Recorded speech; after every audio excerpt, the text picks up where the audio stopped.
Hello, my name is Joe Fouts.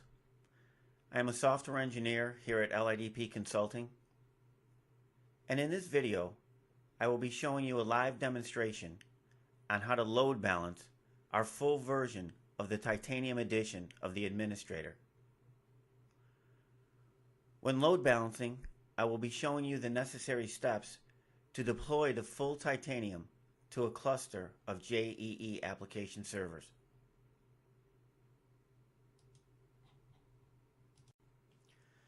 This demonstration will consist of 7 components. The first component will be our standard GEM client GUI. It will be running under the Windows LIDP Lin 12 machine. The second component is our Titanium client listener. It will also be running under the LIDP Lin 12 machine. The third component will be the domain controller. It will be running under the Windows LIDP Lin 2 machine, and it will also have the open source JBoss JEE Application Server installed on it. Components 4, 5, and 6 will consist of the Fedora LIDP Lin 22 through LIDP Lin 24 machines. They will also have the JBoss JEE Application Server installed on them. They will be defined as host controllers, and they will be deployed with the Titanium full system. The final component is the AIX LIDP Lin 9 machine, and it will be the DB2 database for Titanium. One last thing I'd like to mention about this diagram: as far as our standard 3-tier architecture, we are using multiple OS operating systems for this demonstration.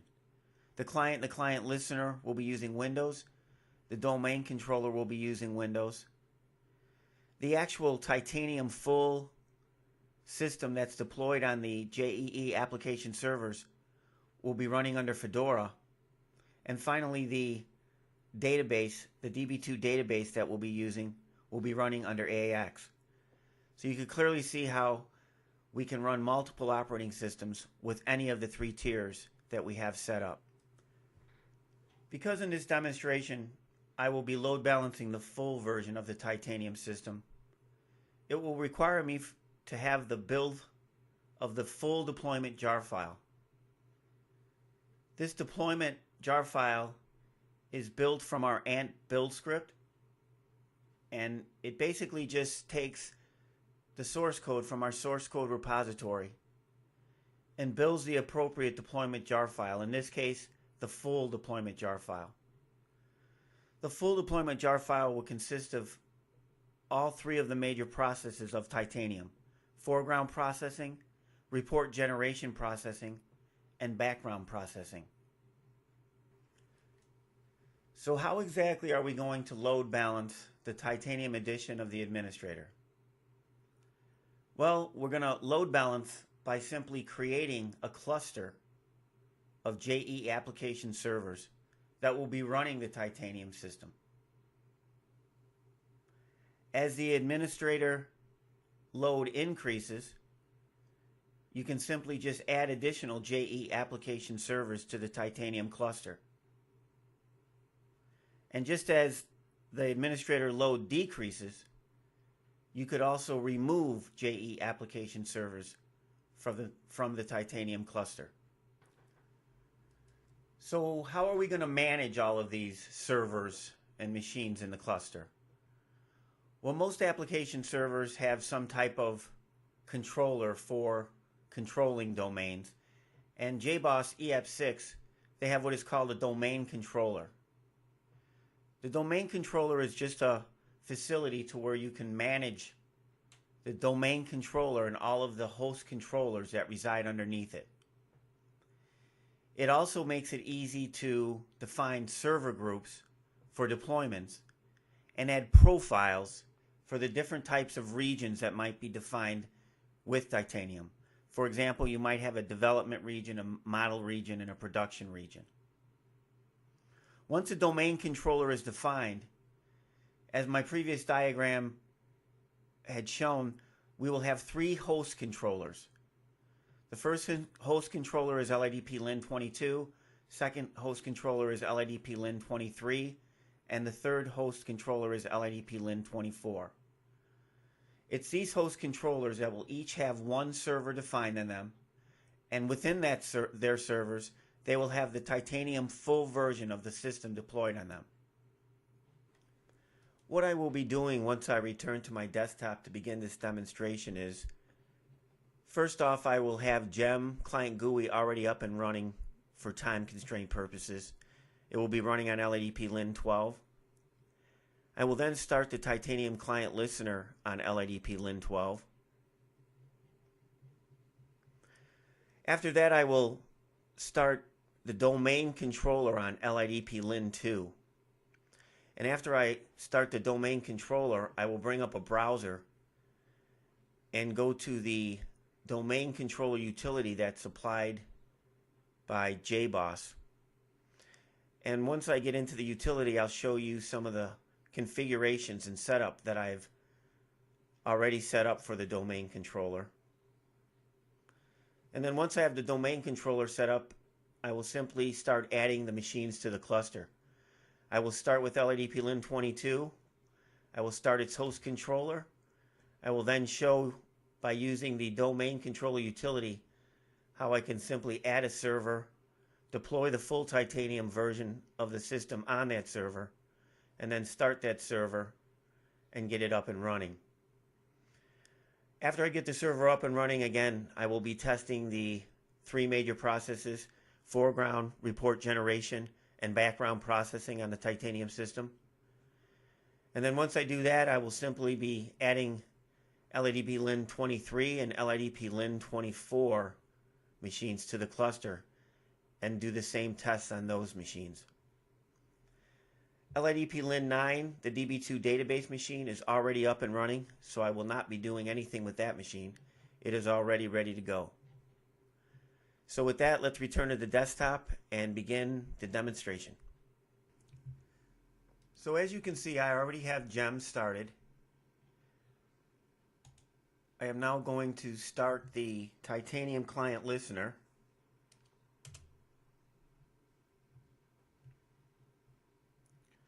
Once the client listener is started, what I'm going to do is I'm going to bring up the machine LIDP LIN2, which is where I'm going to start the domain controller from.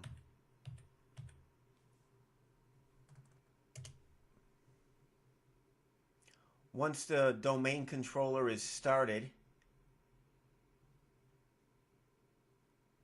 and I see it is started by this console statement indicating 11 of 11 services have started. So now that I have the domain controller started, what I will do is go to the browser, and in the address bar simply type in the IP address of the domain controller's machine, port 9990/console. And what that's going to do is bring me up the JBoss domain controller utility. And the first thing I want to point out too is I'm going to go to the host tab, and I'm going to verify indeed that my domain controller is recognized. So we see here LIDP LIN2 as our master, and this is indeed going to be our domain controller. A couple things I want to point out here as far as with some configuration.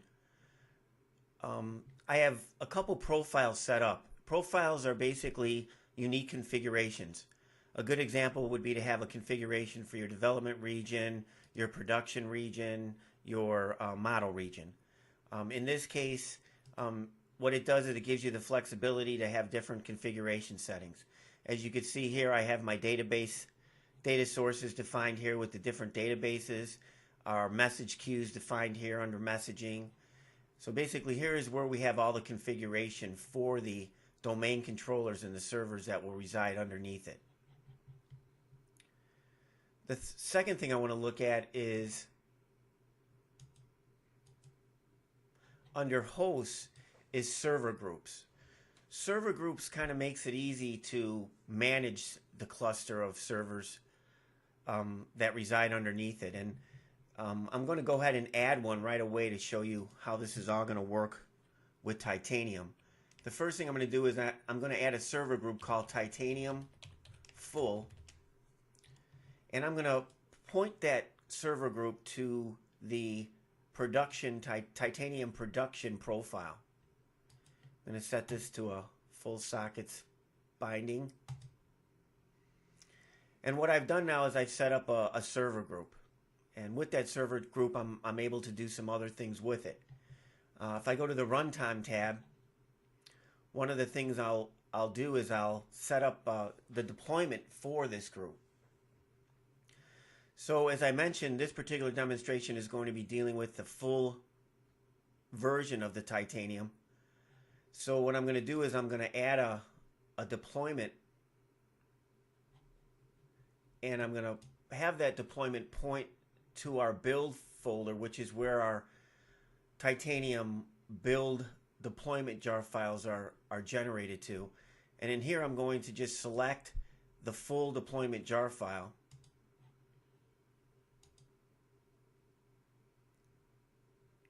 And once it recognizes that, what I'm going to do is I'm going to give it a little bit better name, make it easier to follow.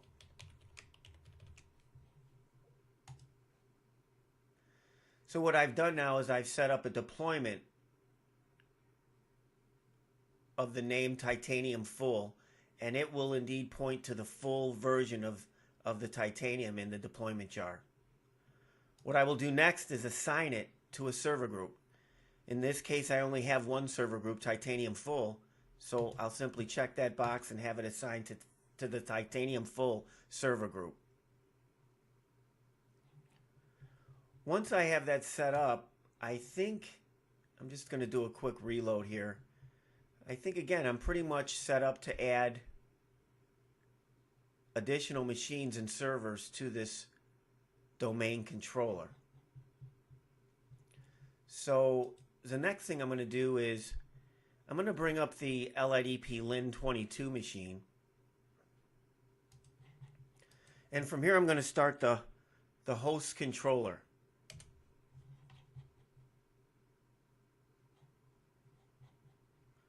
And once I see that it has started successfully, I will now return to the browser and the domain controller utility. And if I select the host tab and look in the host drop-down box, I will now see that the LIDP LIN22 machine is being recognized.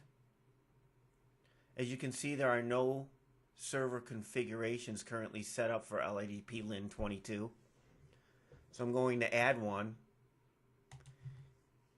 I'm going to give it the standard name, Titanium Full. I'm going to assign it to the server group Titanium Full.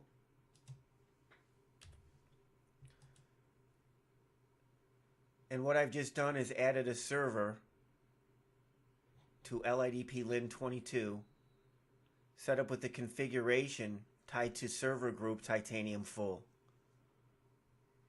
And with server group Titanium Full, that points to the production profile and is set up to deploy Titanium Full deployment jar file. If I go to the Runtime and look at the Overview tab, I will now see two machines, the domain controller and LIDP LIN22. I will now start the server on LIDP LIN22.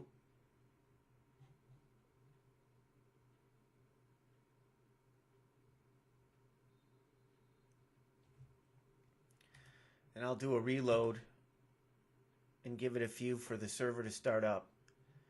I know that there is a refresh tab here, but for some reason I found that it didn't always work successfully, so I've been using the reload on the browser, and it always seems to work fine. So if I do a reload again, what I will see is a check mark, and that indicates that the server has started successfully. I will now go to the GEM client GUI. It will be from the GEM client GUI that I will test that the server is working successfully with the Titanium system. What I'm going to test first is foreground processing, and I'm going to be using our SIGU transaction, which is our maintain user profile. And I'm simply going to retrieve my own user profile information. And what's going to happen on the listener is that the first couple are going to fail because obviously not all the machines are on the cluster at this time, but eventually we do get accepted and we do see the data from my user profile record displayed on the screen. I've also added some debugging information so that we see on the console transaction processing started, transaction processing completed. And again, now that it's the second time you see it comes back much quicker, and you can see that the activity is being displayed on the server console. The second transaction I want to try is for testing the report generation, and this transaction is RWGR, and this is what we use to generate reports. And I'm going to generate the GLED report from the GLED report extracts, and I'm simply going to retrieve them first and then change the function to process and process those extracts. What we'll see is that it comes back to the user as accepted, and then what we'll see on the console of the server is that report generation has started, and then there's some other logging information being displayed, and then finally we see that the report generation processing has completed. And to verify that that report processing has finished successfully, I'm quickly going to pull up the reports folder where our Titanium reports are generated. I'm going to go to the PDF folder, and I can see that this indeed was just generated, and I'll bring it up and verify that the GLED report was successfully generated during that process. So again, we've tested foreground processing and report generation processing. And what I'm going to do now is start up the second machine in the cluster, LIDP LIN23. Once I bring up the LIDP LIN23 machine, just like LIDP LIN22, I will start the host controller on that machine. And once that host controller is started successfully, I will return to the browser and the domain control utility. And if I go to hosts again, I will see that the LIDP LIN23 machine has been recognized. Looking at server configurations, it has no server configuration set up on this machine. So just as before, I am going to support the Titanium full. Assign it to the server group Titanium full.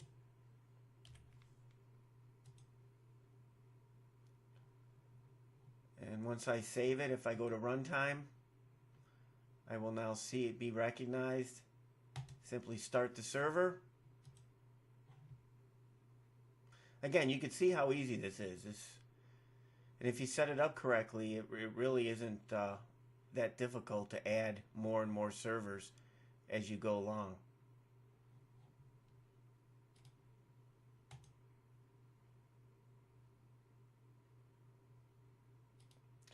So I'll give it a couple more seconds, and hopefully this reload I'll see the check mark, and indeed both servers are up and running. I will now return to the gen transaction SIGU,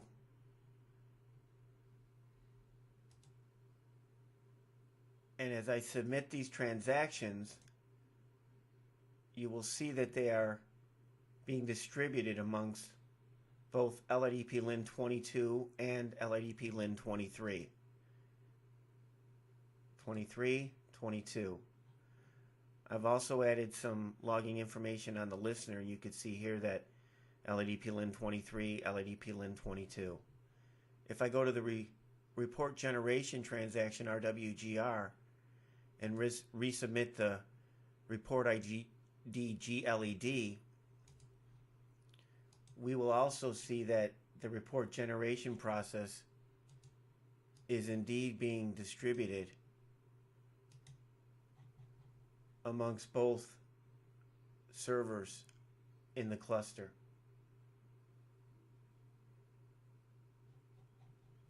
The next thing I want to do is start the background processing and verify that it works correctly. And for that, I'm going to go to the test transaction and manually start the ADMF background transaction. ADMF transaction, background transaction, is for processing our client records.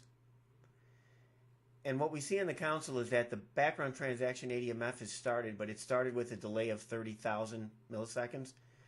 And what this means is that there is no client records that need work on at this time.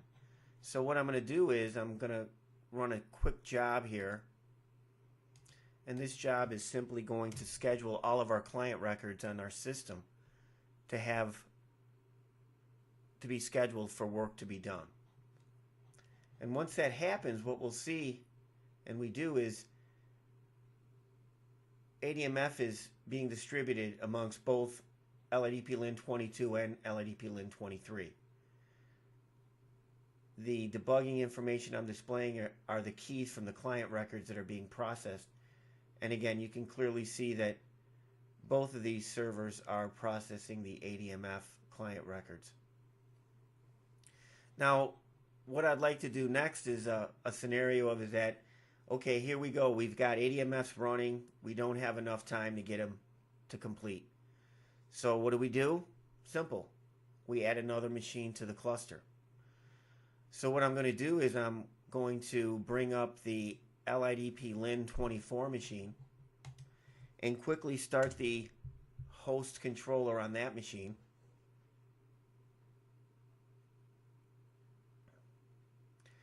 And once that host controller has started successfully,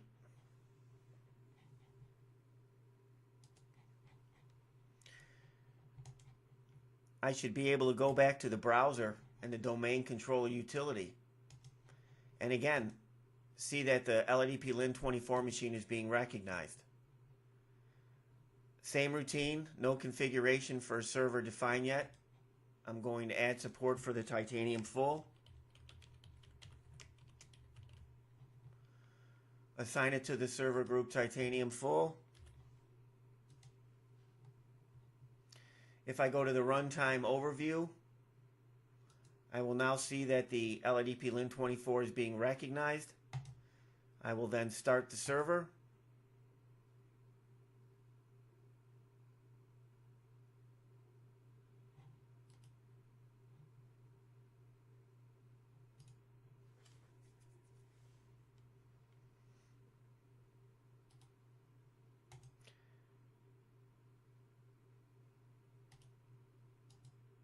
And once that server is started,